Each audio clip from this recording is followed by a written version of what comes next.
spot was the culmination of the famous missing and murdered children of Atlanta case in 1981.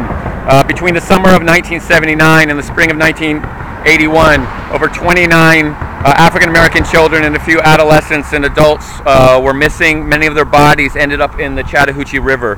The FBI created a profile of the person that they believed was behind the killing, and the spring of 1981, the FBI staked out this bridge with one police officer on the Cobb County side and one on the Fulton County side.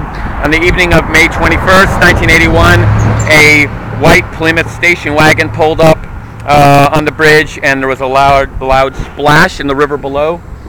The police stopped this gentleman. He was a 22-year-old named Wayne Williams, who gave a story about he was a promoter and he was trying to find this woman that he was supposed to promote her career, but the phone number and the address didn't add up.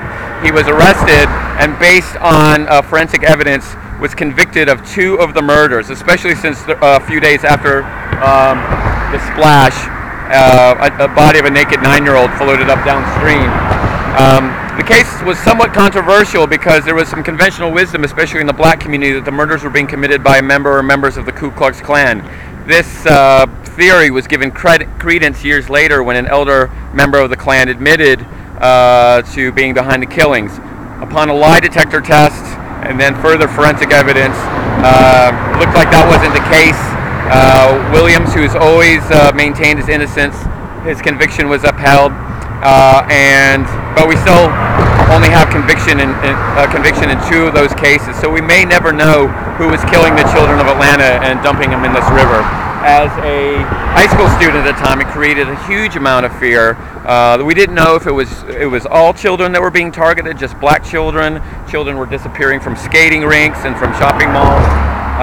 And it created an incredible amount of fear, and I have a feeling we don't know the whole story. But this is the dumping spot for many of those bodies. That is now this bridge looks like it's about to be destroyed and replaced with a nicer bridge.